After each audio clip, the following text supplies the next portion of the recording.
Olá, você conhece a história do profeta Elias? Um dos profetas que mais tinha comunhão com Deus, que está escrito no primeiro livro dos Reis, capítulo 17, 18 e 19. Um dos profetas que mais Deus honrou na história bíblica, pela sua comunhão, pela sua amizade, pela sua fé, pela sua coragem. Se você não conhece a história do profeta Elias, vamos conhecer e fazer uma viagem na história desse homem de Deus. O profeta Elias foi um dos homens que mais teve, vamos dizer assim, comunhão com Deus, que mais viu Deus fazer maravilhas. Um dos homens que mais presenciou e testemunhou a fidelidade de Deus, mas que infelizmente, por causa da ameaça de uma mulher, este homem de Deus teve que se esconder e pedir para si a morte. E eu quero falar um pouco sobre Elias na caverna. E o Espírito Santo, através dessa simples mensagem, vai falar ao teu coração em relação à chamada de Deus que Ele tem na tua vida e que muitas vezes você tenta se esconder em algum lugar, mas que Deus, Ele te procura e Ele está sempre tentando te convencer a fazer a obra de Deus. A experiência de Elias na caverna está entre as passagens da Bíblia que mais evidenciam a fragilidade humana. Mas o estudo bíblico dessa passagem sobre a vida de Elias mostra e revela o quanto Deus é fiel para cumprir sua vontade, apesar das limitações do ser humano. Elias na caverna é um lembrete que até os homens mais fortes podem se tornar fracos. Elias foi um dos profetas mais emblemáticos de Israel. Inclusive no Novo Testamento, ele aparece no episódio da transfiguração de Jesus junto com Moisés, representando ele a escola profética da comunidade da aliança. Além disso, sem dúvida, o profeta Elias foi um dos homens da história da humanidade que presenciaram de forma mais extraordinárias as claras manifestações do poder de Deus. Ele viu o morto ressuscitar pelo poder divino, através de seu ministério. Viu Deus controlando diretamente a natureza, secando a terra e depois mandando chuvas torrenciais. E viu fogo descer do céu da parte do Senhor. Mas depois de tudo isso, ele ainda tentou fazer de uma caverna o seu lar. Elias, na caverna, é uma prova de que milagres não mantêm ninguém de pé. O que mantém o servo de Deus ativo em seu serviço é a comunhão com o Senhor na obediência e na sua palavra. A pergunta é: por que Elias se escondeu em uma caverna? A história de Elias na caverna está registrada no livro do 1 Reis, capítulo 19. Mas para entendermos o motivo pelo qual o profeta fugiu para a caverna, precisamos retornar ao capítulo anterior. Mas engana-se quem pensa que 1 Reis 18 é um capítulo melancólico que culmina na imagem do fracasso de Elias na caverna no capítulo seguinte. Muito pelo contrário. No capítulo anterior ao episódio da caverna, Elias aparece no auge. Nem de longe ele lembra um homem frágil, amedrontado, com crise de identidade e um discurso vitimista escondido numa caverna. Em 1 Reis 18, Elias aparece como um homem corajoso para confrontar o rei Acabe e sua mulher Jezabel, para convocar todo Israel e os profetas de Baal no Monte Carmelo, para desafiar os profetas pagãos e depois matá-los diante da manifestação do poder do Senhor. E para orar por chuva em Israel, depois de anos de terrível seca. Por fim, sobre a capacitação do Senhor, ele ainda correu por quase 40 quilômetros do Monte Carmelo até Jezreel. Mas então, como um homem assim foi do auge ao fundo do poço, do Monte da Vitória para a caverna do desalento? Por que Elias fugiu para a caverna?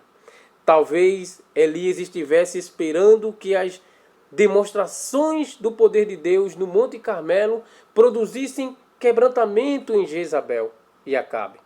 Mas não foi isso que aconteceu. Em vez de arrependimento, a perversa esposa de Acabe declarou guerra ao Senhor e começou por ameaçar o seu porta-voz em Israel, que era o profeta Elias. Então, diante desse cenário, pode ser que Elias tenha julgado ter falhado em sua missão como profeta. De fato, ele se sentiu um fracasso.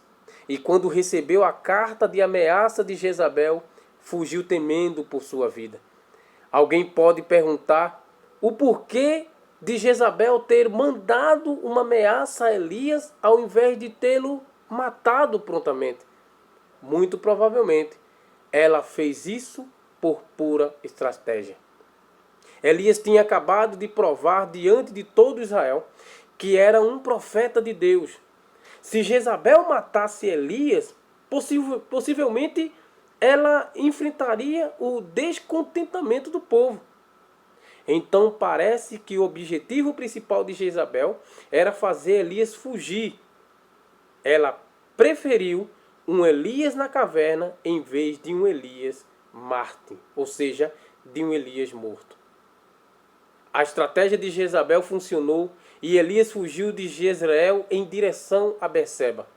Nesse ponto, a Bíblia nos mostra Elias consultando ao Senhor, muito menos se recordando das experiências grandiosas que ele havia tido ao longo de seu ministério. O Senhor não o havia desamparado em nenhum momento, e também não seria naquela ocasião que ele iria desampará-lo. Mas Elias desviou os olhos da fé e os colocou sobre as circunstâncias. Seu comportamento foi tão irracional que ele, um homem caracterizado pela coragem, fugiu de um inimigo já derrotado. A Bíblia vai nos mostrar que, mesmo Elias testemunhando todas as maravilhas de Deus, Elias teve medo e se refugiou numa caverna. Mas o Senhor estava pronto para o socorrê-lo.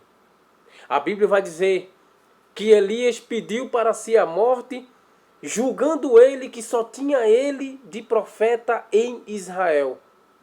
Mas Deus mostrou que Elias estava enganado, quando disse ao profeta: eu tenho mais 7.000 joelhos que não se dobraram perante Baal. Isso quer dizer que muitas das vezes, nós, mesmo servindo a Deus, mesmo fazendo a obra de Deus, muitas das vezes nós nos sentimos sós. Nós nos sentimos desamparados.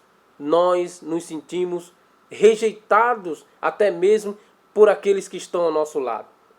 Foi preciso Deus dizer a Elias: Elias, eu não tenho só você como profeta em Israel. Eu tenho mais 7.000 joelhos que não se dobraram. Ou seja, Deus estava encorajando a Elias para fazer a sua obra, mostrando-lhe que ele não estava só. Deus estava o guardando, assim como guardou mais 7.000 homens fiéis que não se dobraram perante Baal. A fragilidade de Elias nos mostra que muitas das vezes nós estamos tão confiantes na nossa fé. Muitas das vezes nós estamos achando que estamos tão fortes ao ponto de que em um dia nós matamos leões, matamos ursos, como fez Davi, mas esquecemos que no outro dia nós estamos apenas um caco. Por isso que a Bíblia vai dizer que devemos olhar para Jesus, porque é Ele o autor e consumador da nossa fé. É Ele quem aumenta a nossa fé e ao mesmo tempo é Ele quem diminui. É Ele que nos dá, aleluia, que nos proporciona momentos difíceis para que nós possamos cada vez mais estar aos seus pés, buscando a sua presença, buscando nos refugiarmos diante da sua proteção. Assim como fez o profeta Davi, o salmista Davi, quando diz no Salmo 23, o Senhor é o meu pastor e nada me faltará. Davi se considera uma ovelha e atribui a Deus a colocação de seu pastor, mostrando que a ovelha ela é eternamente necessitada do seu pastor. Ela é eternamente dependente do seu pastor. A ovelha é aquele animal que quando o pastor fala, obedece. A ovelha é aquele animal que quando o pastor dá algum sinal, lhe obedece. O pastor quando caminha na frente, a ovelha segue seus passos. A ovelha entende que o pastor é aquele que está com as varas na mão apenas para lhe guiar, para mostrar-lhe o caminho correto e o caminho da justiça. Elias não entendeu. Elias se refugiou na caverna, achando que estava por perder a sua vida, porque foi ameaçado pela ímpia rainha Jezabel. Acabe estava desviado do Senhor. Jezabel não servia a Deus, era uma mulher pagã que adorava deuses estranhos e obrigou profetas, nomeou profetas para adorar Baal. Lembrando que Baal era o profeta considerado como o profeta que regia toda a natureza. Por isso, a Bíblia vai deixar bem claro que Deus, mostrando que quem manda em todas as coisas é Ele, Deus mandou fogo do céu, aleluia, e ali fez com que o altar que foi criado pelos profetas de Baal se tornasse em cinza. A Bíblia é maravilhosa. Portanto, a história de Elias nos mostra que, mesmo servindo a Deus, nós estamos sujeitos a nos entristecer. Nós estamos sujeitos a nos escondermos em cavernas. Nós estamos sujeitos a nos escondermos da presença de Deus. Eu não sei qual é a caverna que tu estás passando. Eu não sei qual é a caverna que tu estás se escondendo. Mas através dessa simples mensagem, Deus está falando ao teu coração. Saia dessa caverna, porque não tem só você como servo de Deus neste mundo. Deus tem ainda os seus remanescentes. Deus tem ainda os seus escolhidos. Deus tem ainda os seus profetas. Fica na paz do Senhor. Que o Senhor tenha falado fortemente ao seu coração através dessa mensagem. Que Deus te abençoe em nome de Jesus.